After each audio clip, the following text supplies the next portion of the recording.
Hello and welcome everyone. This is Wylker, and today I'm spotlighting a mod that I have grown to love, both the mod itself and the guy who makes it, who is Aidancbrady, and this is Mekanism version 6. I'm on one of the dev builds. This is still sort of a work in progress, but I felt like it was very feature complete and really cool, and I wanted to show it off. And I've been planning the Mech Spotlight for a long time, but Mekanism 6 was kind of about to come out, and I didn't want to do a big spotlight on the old version right before the new one came out. And now that it's pretty feature full and people are starting to play a little bit more, I wanted to go ahead and show off some of what the mod does. Mekanism is one of those mods that is huge. There's a ton of stuff. So this is going to be kind of a highlight type of spotlight. I'm still going to show how a lot of stuff works, but I'm going to skip over a couple things and glance over a couple things that I don't think are that important for everyday players. And there'll be information down in the description of the video where you can get the mod, or Aidan's IRC channel if you have some more questions, and they're putting a wiki together too. So let's get started. The first thing I want to show you is how energy works in Mekanism. Now Mekanism, some of you may know, used to be part of universal electricity, and as of this version, Mekanism is no longer part of and no longer supports universal electricity. So it can operate with joules and kilojoules, which is a system some of you guys are familiar with, but it can also operate based off of redstone flux. And that's how I have it set up. So you're going to see all these measurements done in redstone flux. The first machine I want to show you is the biogenerator. So the biogenerator, real simply, can accept biofuel, which you get out of a crusher, and you can crush just about any organic thing to get biofuel. And then it can connect to a power cable. And for this spotlight, I'm going to show you everything using the Mekanism, pipes and cables and stuff, but it is very, very friendly with especially thermal expansion, redstone conduits, and item ducts and fluid ducts and stuff like that. So feel free to play around with different type of connections. I will show you some things that will make a difference on that a little bit later. So anyway, biogenerators are real simple. You take some biofuel and you toss it in there and it starts generating power. And you can see it can output up to 100 RF a tick. I'm sorry, 200 RF a tick. I might even be able to do more than that. I can't even remember, honestly. Anyway, so that's a biogenerator. Next, I'm going to show you a heat generator, and the heat generator runs off of lava. Now, it's not like how it used to work in the old days, where you used to have to surround it with lava source blocks. Now you actually just pump or place lava into it. By the way, you guys can hear the sound on. Mekanism is noisy. I have the sounds on right now. I might turn some of them off later. We'll see how it goes. The next machine I'm going to show you is the hydrogen generator. So the hydrogen generator works off of hydrogen. And you get hydrogen from a couple sources. I'm going to show you what happens just when we put hydrogen in it. So this is a full hydrogen tank, and we're going to toss it in there. Here, noisy. And it'll start using up the hydrogen and pumping out electricity. One of the things I want to mention to you as far as this goes is that most universal electricity machines could only accept power connections or input connections from a certain side. Mekanism still kind of follows that vein. If you don't hook up your connections to the right side, they won't connect, which is how you know they won't work. So for example, on these machines, these generators only have one place where they can output power, and that's, I have them set up to show you kind of which direction that is. Okay, so hydrogen generators, I believe, generate more electricity than anything else in UE as far as non-renewable energy goes. Now there's a couple renewable energy sources. There's these basic solar generators. Now you see for these, your energy cable goes on the bottom of them, so they sit on top of it, and that's how they connect to power. Then you have an advanced solar generator. By the way, these put out 40 RF a tick. The advanced solar generator puts out a varying amount and generates a varying amount, but I think it maxes at 165. I don't know why that says 144 right now. My conversion could just be off, though, because I'm so used to doing it in joules. But you'll see, once again, there's only one place where we can connect power to it. Then we have a wind turbine, and this guy puts out a lot of energy, 640 RF a tick. So these are all your renewable energy sources. The wind turbine, I think, will vary based off Y level, how much power it generates also. So then the next logical question is, what do you do with that power? And it has several tiers of power storage, and this might look sort of familiar to you if you played some other mods. But it starts out with the basic energy cube, which can hold, 800,000 RF. And then the advanced can hold 3.2 million. The elite, which can hold 12.8 million. And finally, the ultimate energy cube, which holds 51 million. So wait, is this one 12? Yeah, 12.8 million, and then 51 million. There's also several tiers of cable, and these are going to vary on how much they can carry, what their bandwidth is, and they will connect together and play nicely together. But remember, if you have a basic cable in the middle of an advanced cable circuit, you're going to get a lot less throughput through your whole network because that'll bottleneck it. Much like the other machines I was explaining to you, you see how these have one gray face and the rest of them are open? The gray face is your output face, and all the rest of them are input faces. Now I'm going to get into some of the more basic machines, and this is some of the basic ore processing that you'd expect from a tech mod. The first block here is the enrichment chamber, and the enrichment chamber will double your ores into dusts. I will tell you, and I'll go into this a little bit more detail later, Aiden has not quite gotten 100% compatibility with other mod ores. It's really friendly with TE ores. Once you get past that, it's a little bit more difficult to tell if it's going to work or not. So just be aware that some mod ores may or may not work. So the next machine we're going to show is the energized smelter. And the energized smelter is basically just your powered furnace for this mod. I'm going to get into the UI of this just a little bit with you because I'm going to show you something else in just a second too. This is one of the more simpler UIs that you'll run into in Mekanism, which is why I want to demo it, and then we can go into the more complicated ones as we go. You'll notice that the slots are colored, and a lot of people have a hard time with this because they're so used to how thermal expansion does it. But the slots are colored, and you can access which sides correspond to which slot through the configuration tab. So by opening this, you'll see there's two grids here, and this is what really confuses the heck out of people.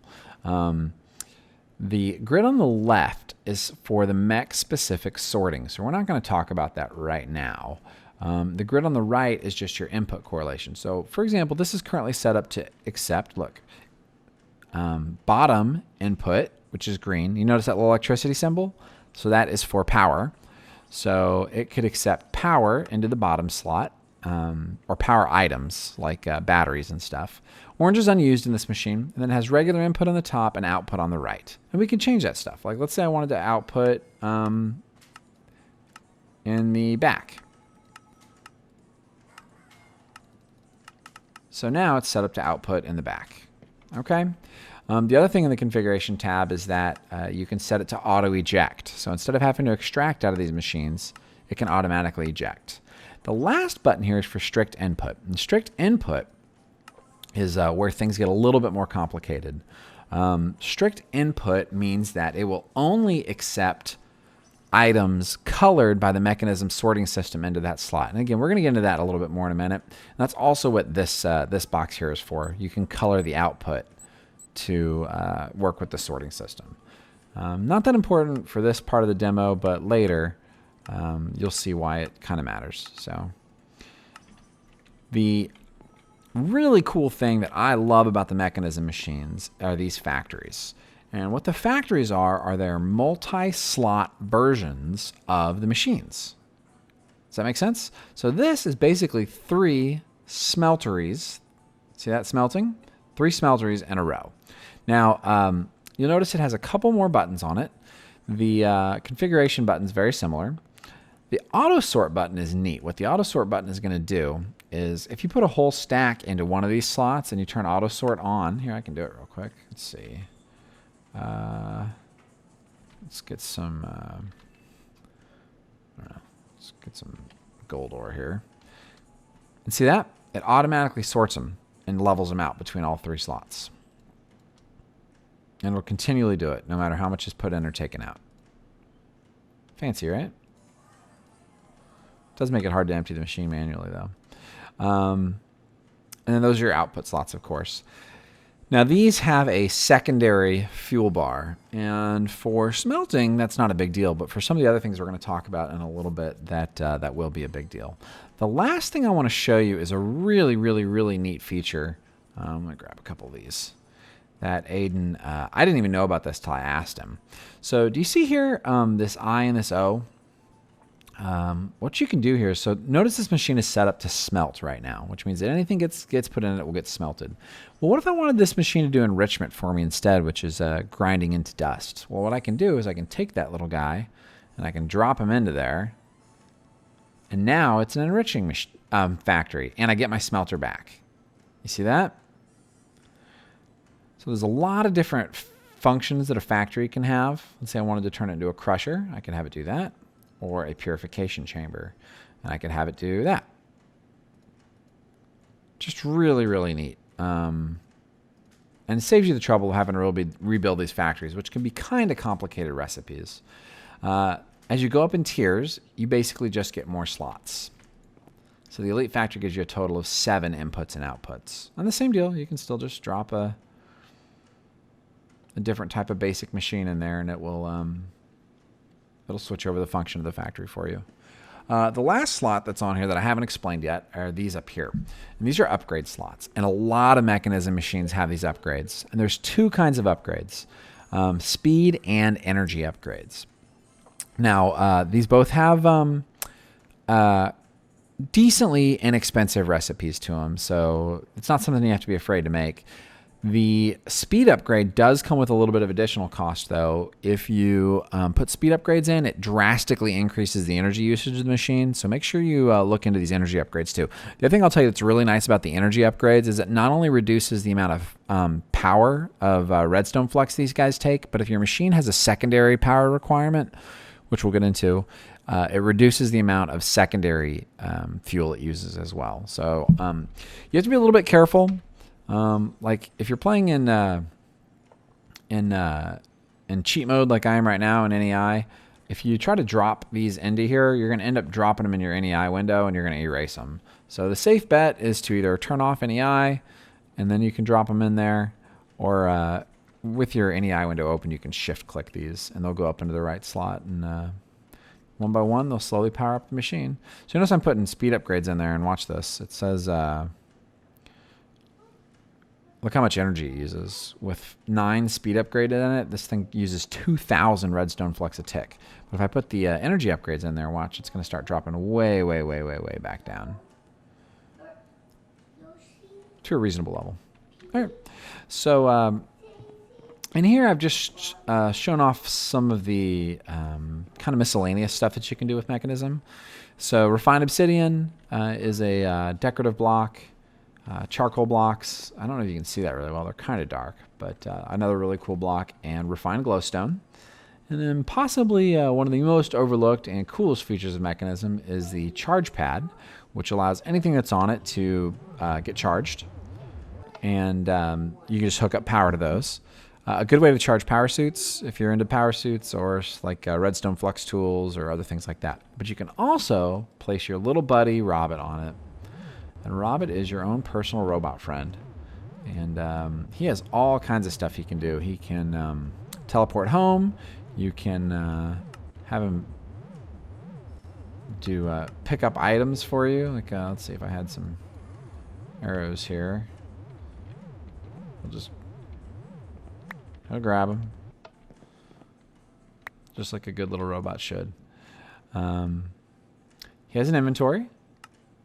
I'm sorry, he has a crafting grid, a built-in crafting grid. He has an inventory. He can smelt with his own internal power, and he also has an anvil. He's a walking little anvil. And he's so cute, and you can name him. I'm going to name this one G-Turtle. And you can tell him to hold still. You can drop a battery in him into this slot. The most common type of battery, by the way, is the energy tablet. This is your cheapest battery. It's also a recipe in a component in a lot of recipes for Mekanism. Now he's almost full of energy, so we don't really have a good way to demo that. And then this also leads us to another tool I wanted to show you called the configurator. And the configurator is going to come into play with a lot of different aspects of Mekanism, but in this case, I'm just going to shift right click my boy G turtle here, and that turns him back into an item where I can pick him back up. And if I wanted to, I could come plop him back on his little pad there. By the way, home for him is whatever charge pad he was deployed on. All right, some more Mekanism machines. Over here's the metallurgic infuser. This is a machine you'll use to do some crafting. It lets you make mossy stone. It lets you make enriched iron. Some of these refined dusts, and there's a bronze recipe in what's the name of this mod? Mekanism. Anyway, just a couple different things. This is a recipe for a lot of different other recipes, this enriched alloy. So there's just a lot of stuff in there. Oh, there's a mycelium recipe, by the way. I know some people have been asking for that. And then finally, Mekanism has steel. So if you're not getting steel from another source, with 2 pieces of coal and some iron, you can end up with steel. This machine's the osmium compressor. This is another one that's real specific for Mekanism. You just use it in a couple recipes to make some of the blocks that I showed you already. You've got the combiner. The combiner's possibly a tad OP, just depending on exactly how you're getting your components for it, because it lets you get sources back out of it. Now for these, where it takes 8 dust, it's not that big of a deal. But like if you've got a way to get extra flint, or I think obsidian was a problem with the combiner for a while. But it basically lets you put ores and stuff back together, which is kind of fun. Finally, you have the precision sawmill, and this lets you break down wooden things back into their components. You see there's a lot of recipes here. It's kind of nice. I don't think you get 100% return out of everything.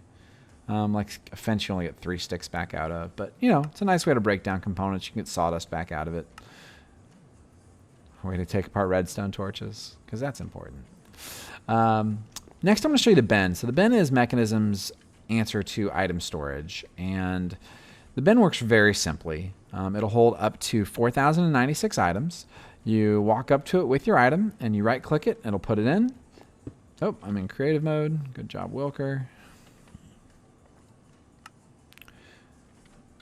Let's try that again, shall we? All right, so you right-click it to put it in. You can left-click to take out a stack. You can shift left-click to get one at a time. Okay. You can also right-click and hold, and it will empty out your entire inventory. Usually. Sometimes it takes a little bit of effort. Now, the other really neat thing about mech bins, oops, what just happened, is that, hey, speaking of, that's the atomic disassembler.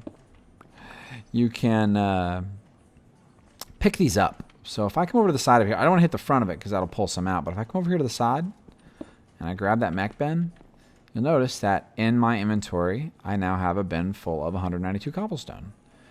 Now I have some stacked over here, and let me show you why that is. Once you have them stacked like this, if I were to say put my whole collection of 3 stacks into there, I can then come back with my configurator, and I can shift right-click this thing, and then it's going to automatically dump into the inventory below it, which could be a hopper, it could be another bin, it could be whatever, a chest, it doesn't matter. But that turns on the automatic dump mode, and it dumps straight down. It'll let you build stacks of these, or I don't know, whatever else you might want to do. All right, next, we're going to demonstrate some stuff outside. So to get outside of my comfy little wool house that I made here to show this mod off, we're going to look at the teleporter. A teleporter is built with a teleporter block, which requires power. I'm powering it from underneath, and then a 4x3, basically, except for the middle, of teleporter frames. Once you have those built, you set these up to a frequency. You can power them directly with a battery, kind of like how I was shown before. And if it finds another teleporter whose frequency matches, it will teleport you to it. Fancy. All right. So here's some stuff I wanted to demonstrate out here. Mekanism does have a pump. This should be good news to those of you that have been lamenting the loss of pumps for some other mods. And it works really well. It does take power. Again, it's sided, so power can only go into it from one side. And the output goes out of the top of this one. And I have it pumping into another, I don't know, mist building from some other mods, which is a dynamic tank. Now this works very much like a railcraft tank. You have to build a structure out of the tank blocks, and then there's valves and windows that you can look through. You'll also notice here I've hooked up a mechanical pipe. That is the Mekanism water or liquid transportation system. And once again, I'm going to break out the configurator here. I'm going to show you something neat. Notice it's currently not connected, so I can shift right click this, and it puts it in a normal mode. And normal mode is just going to let liquid flow whichever way it's normally pushing. And you'll see my tank starts to fill up. These hold 16 buckets per one block of volume, by the way, for those of you that really care about that kind of stuff. But I can also switch this into a push mode, which in this case isn't going to change anything. But I can also change it to a pull mode. Now in this case, since I only have one valve hooked up to this thing, being able to push and pull out of this one side would be the only thing that would let me get my liquids back out of it. I will tell you another neat thing. These Mekanism pumps work really well on lava. They don't create the kind of problems with lava that you used to see with Buildcraft pumps. So that's neat too. Anyway, so now it's operating. You see it grabbing the block below it, and oops. It'll just keep pumping water since I've set up a 3x3 infinite water source. All right, so the next thing I want to show you is this big hole I dug in the ground here. And the reason I'm showing you this is because normally, if you're down here in this water-filled, deep, dark hole, you would die.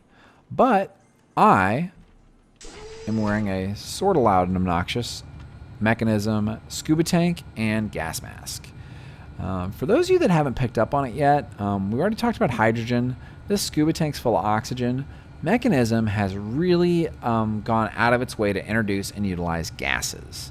And we'll get into how all those work here really quickly. But what I have on my back is a scuba tank full of oxygen and a gas mask. And then using a toggle key, I can turn the oxygen flow on or off and then stay alive here underwater. Pretty amazing. I don't know why more mods don't have that. It is loud though. Sorry, Aiden. You know I love you. All right, so here's a just for fun block. This is called Obsidian TNT. Watch this.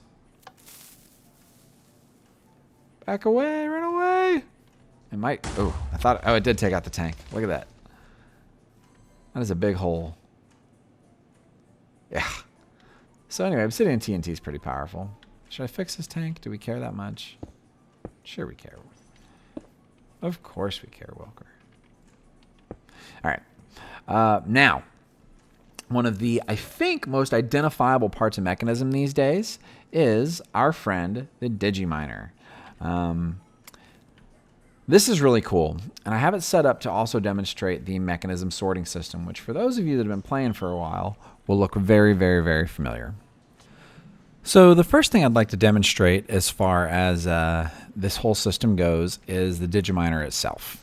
The Digiminer is a machine that mines, and it has a really interesting interface here.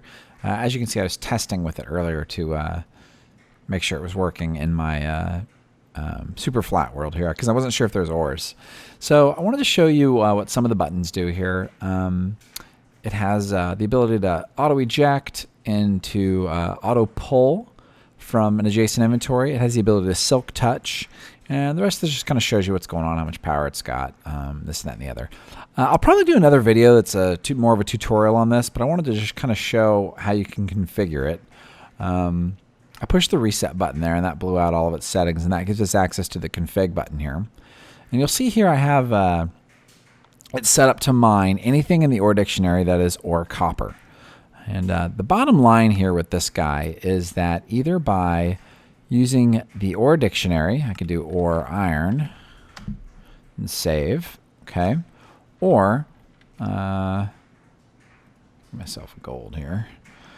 Or by going into the config and going to item stack, you can have this thing pull anything you want out of the ground. And it's configurable by radius and by min and maximum Y. It's also able to do inverse mode, which means it'll pull everything except what you put in there. So you can have it pull up everything except dirt if you wanted to. Super, super powerful. Also able to take upgrades like what we talked about earlier. Has a socket here for being able to replace things that you mine up. So for example, if you wanted to replace all the ores that you were digging up with dirt, you could just put a dirt block there. Then you have to provide it dirt. And that's what the pull function's for. Now, like a lot of other Mekanism machines, it is sighted. It's pretty touchy. It really only likes to eject out of that spot right there. It really only likes to pull out of this top slot. And I've only had really good luck with powering it from the back, but I don't know. Some other people might have had luck powering it other ways too. The digital miner, these are the buttons to set up the other functions. Basically, we'll let you mine stuff up out of the ground, has its own internal inventory. And when you pick it up, it will not only save its settings, but it'll also save its inventory. So you can actually take like this power cube here. Do I have an easy way to pick this up? No. Oh, I'm in creative mode. Super. So you could take an ultimate energy cube, and instead of hooking it up via wires like I did there, you can actually power it this way. Oops, that's not right. Power it this way. Very cool, right? So anything you put up there will power the machine. You can use some of the items that we're going to talk about, or the a regular power source like that. All right, so next. You see I have this thing outputting to this chest here, and we'll get into that here in a minute. And it's hooked up to the next block I want to talk about. This block's called a logistical sorter. And the logistical sorter has an interface here, and you'll notice I've pre-configured it. Essentially, it is a color sorter, very similar to Red Power from back in the day. And I've preset it up to show some different ore dictionary stuff. Oops. So I have iron going to dark blue, I have gold going to dark green, and I have copper going to dark aqua. And it can do a round robin mode. So if you have multiple outputs, like for example, what did I have? That's the first one's iron. So let's say I had some iron here. Let's grab this stuff out of my little creative inventory. And if I were to put an iron in here, oops. It'll get ejected and tossed over here into the chest that's marked with the dark blue pipe. You change the colors of the pipes using the configurator, and you shift and right click on a pipe to color it, and pipes of different colors won't connect. Okay, see when I turn it different colors, it doesn't connect except when it matches the green. And so the logistical sorter will shoot stuff out from an adjacent inventory, fire it down to the nearest matching color, and of course it has a default down here of dark red. So if I put something in it that doesn't match any of those other things, did I set up a dark red one? That's dark red back there. So if I were to put, like, say, a cardboard box in there, it would shoot all the way back over to that red pipe. Now, the round robin mode operates kind of as you would expect. This thing operates on stacks, though. So if I put 8 iron in here, it's going to eject it over to the dark blue in here. Okay. Oops. And if I put another 8 in here, it'll now eject them over to our other dark blue exit. Okay, because we're on round robin mode, but it doesn't split them up. So if you wanted to do splitting of your stacks, you can do that. It's a little bit more complicated.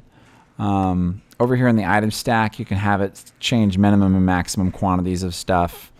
It's configurable for different colors and stuff. But again, this is just a spotlight. I don't want to get too much into the tutorial aspect of it. A couple other neat pipes that you'll notice from the sorting is the diversion transporter, which can be configured a lot of different ways, depending on how you want it to work. You see that? How I've got it where it just turns off the blue pipe. And again, you use the configurator for it to configure what sides do what. I don't know if you can see that, but the configurator pointed at this side just shows this dust icon, which stands for always active. And then over here, it's got that kind of turned off redstone torch, which means, oh, I think I broke it. I broke it showing you something else I wanted to show you. Means active with signal or active without signal. So you can change what the sides do based on whether the block it's getting a redstone signal. Now the other neat thing that just happened there, I don't know if you saw that, was these pipes can all be configured. Remember earlier when I clicked on the middle of it? Well, if you click on the middle of the pipe, it's going to change the color of it. I'm sorry, shift right click in the middle of the pipe. It's going to change the color of it like this. But you can also, using the configurator, shift right click on the ends of the pipe. And that's going to change them from push mode to pull mode to off and to normal mode. So you've got a lot of different things you can do with these logistical transporters, as well as with the logistical sorter. A pretty full-fledged crafting system. I've enjoyed it. I've used it in my Let's Play series. If you guys have seen that at all, it's neat. There's also the equivalent of a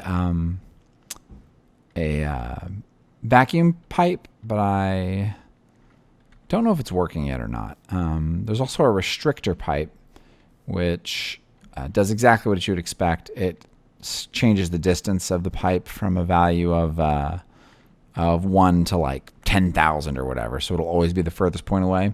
And you can do that to help manage your sorting as well. Keep an eye out for another video pretty soon where I'll go more in depth on how to work the digital miner and the sorting system. While I'm out here, I want to show you guys a couple other quick things. This is the atomic disassembler. Let's get out of creative mode here. Okay. The atomic disassembler is basically a fancy pickaxe. What it does is allows you to dig in a variety of ways. You notice I just shift right clicked. Okay. So you've got an off mode, which look, does nothing. You've got a normal mode, which digs pretty quickly. You've got a slow mode, which digs kind of your standard one block at a time. You've got a fast mode, which digs out lots of blocks at once. Oh, hey, there's water. See that? And remember, I'm not in creative mode here. I'm in this thing hauls, all right? And then you've got a vein mode, which does not work on stone. And I guess I could have found some ore here to demonstrate this on. But essentially, it's going to knock out a whole vein of stuff all at once. So, lots of different modes. A cool little tool out of Mekanism, the atomic disassembler. The other thing I want to show you is this energy tablet. And I actually meant to demonstrate this with this. The energy tablet will allow you, let me spawn another digital miner in here, with almost all the Mekanism machines to transport energy. So I can take my little portable, my energy tablet, plop it in the energy slot here, and it will charge up my digital miner. It's like a battery. It's also a recipe in a bunch of different, or a component in a bunch of different recipes.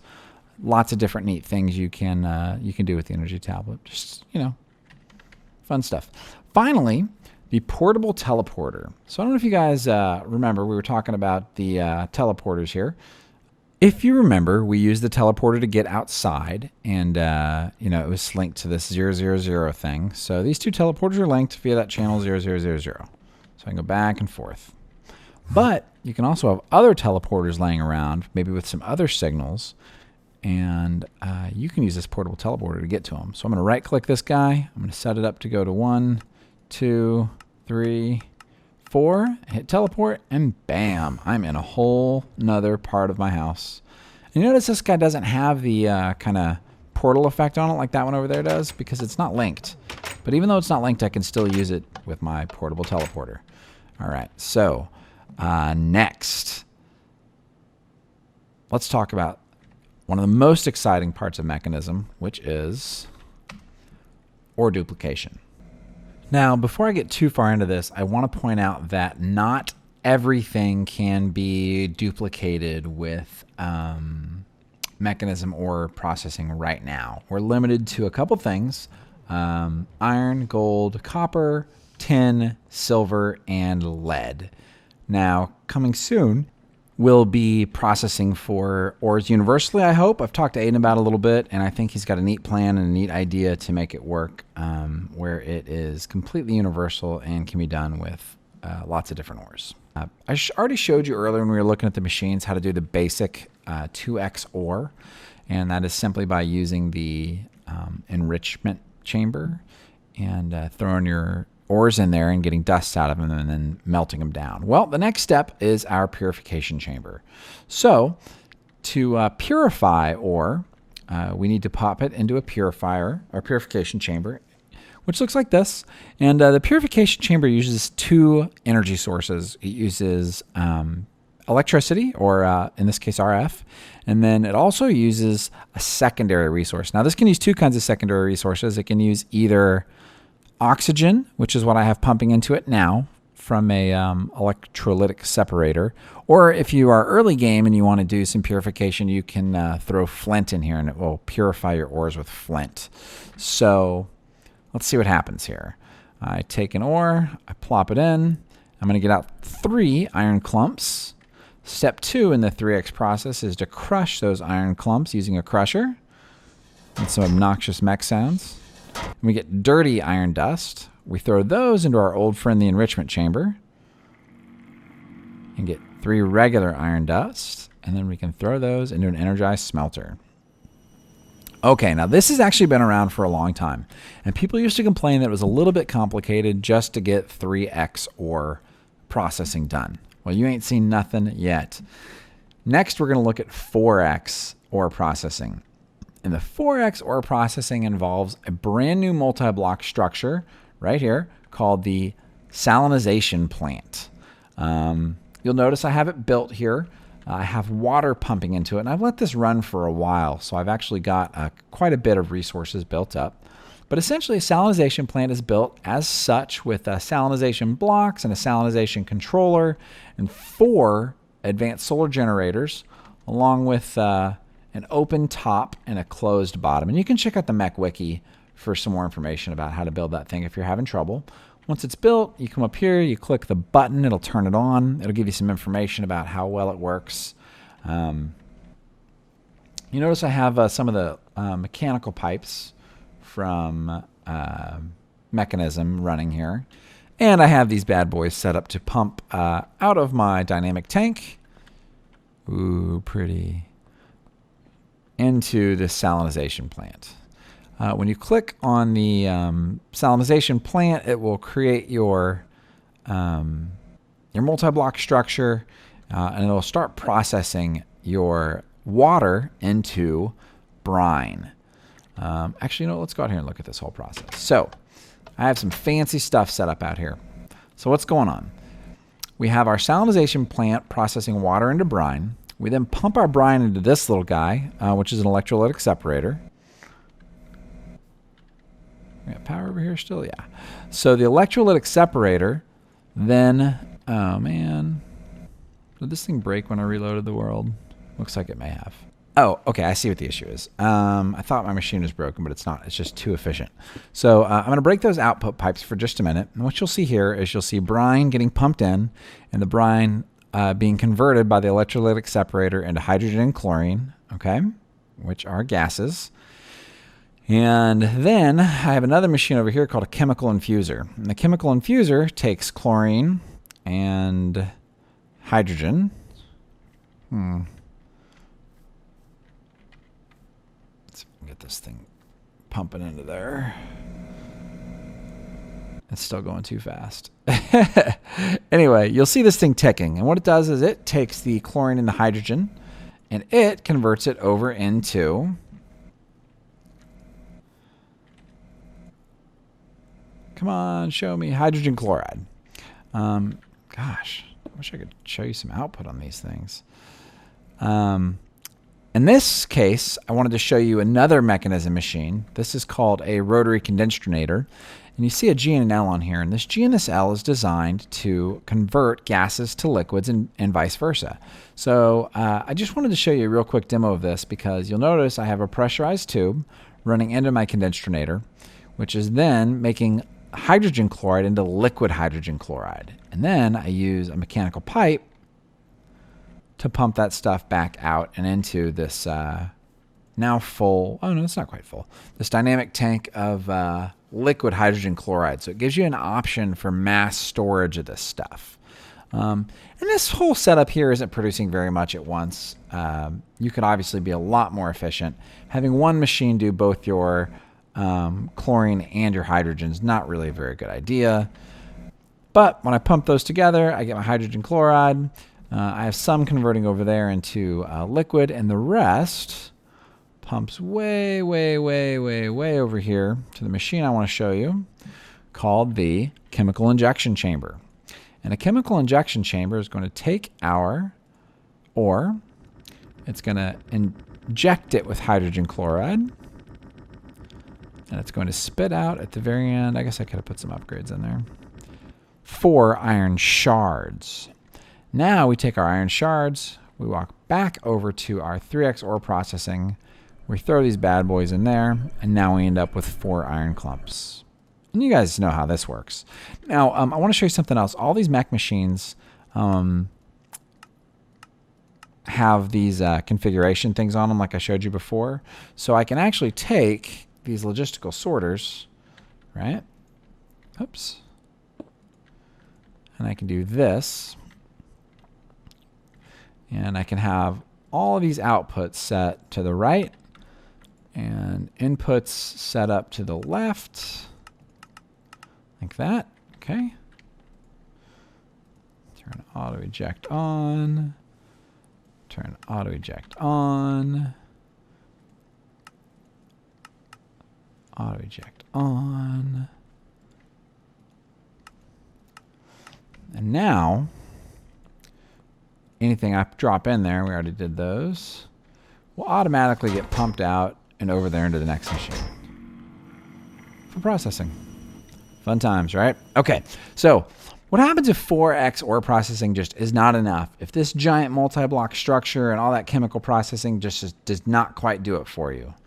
Well, folks, we can do 5x ore processing, and let's talk about how that works. If you remember, we had a chemical injection chamber earlier. We are going to, instead of putting ore into the chemical injection chamber, we are going to put gunpowder in here. So when I put a gunpowder in here, it's going to result in sulfur, which is going to pump over into this chemical oxidizer and end up as sulfuric acid. Okay, so let's do this again. Put a bunch of this up here. Let all this stuff process out. We're going to get our sulfuric acid. I'm sorry, sulfur dioxide. So we process sulfur into sulfur dioxide. Okay, and then we pump via the pressurized tube the sulfur dioxide along with oxygen. And I've cheated here. I've put some tanks in here, okay, because I wanted these to be full. So you end up with sulfur dioxide and oxygen, and you get sulfur trioxide. We are then going to pump our sulfur trioxide into another chemical infuser, okay, along with water vapor. This comes from running liquid water into one of those machines I showed you just a minute ago. And then we end up with sulfuric acid. Finally, we're going to pump the sulfuric acid out of that machine into this guy, which is a chemical dissolution chamber. And our chemical dissolution chamber is where we finally toss in our ores, which is going to end up giving us a melted version of this ore called slurry. We pump our slurry into this machine called a chemical washer, which takes water and our slurry and outputs a clean version of our slurry. I'll let this thing finish. As this thing empties, we are pumping it via another pressurized tube into our chemical crystallizer.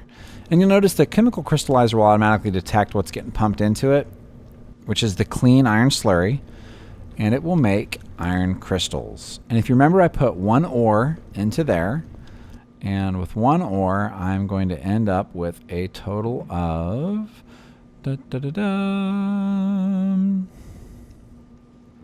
5 iron crystals. Now, there's a little bit of a bug here. I can't seem to get the iron crystals to eject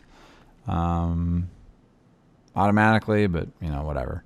So you notice once it's done with the clean slurry, the UI clears, but it can only do one at a time.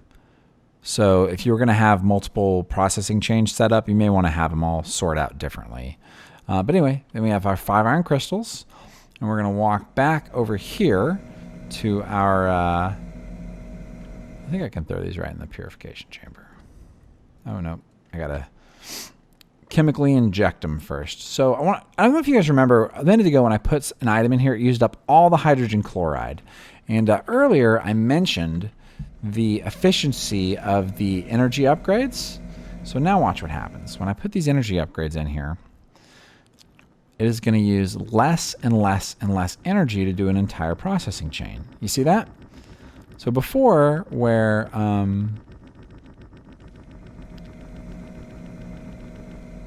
I blew, well, I guess we didn't see a ton less. But now there's a whole bunch in there. It'll process a lot faster. So anyway, the chemical injection chamber full of the hydrogen chloride will process into iron shards. Okay? And then you then can run your shards back over here to your purification chamber. And you end up with the 5 iron crystals all the way processed to turn into iron ingots. And that is how you get 5x ore processing.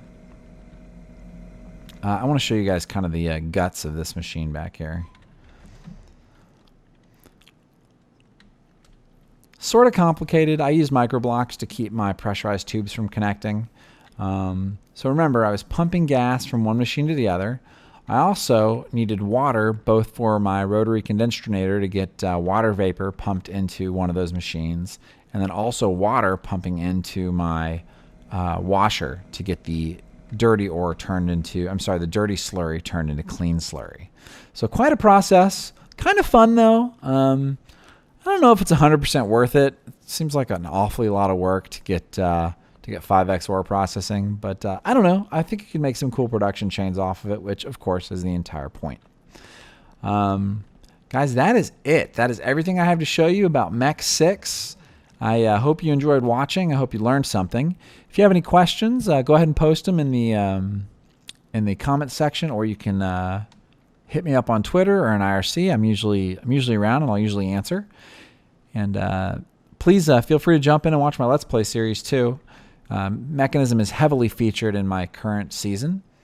Thank you guys so much for watching. This has been Wylker, and I will see you next time.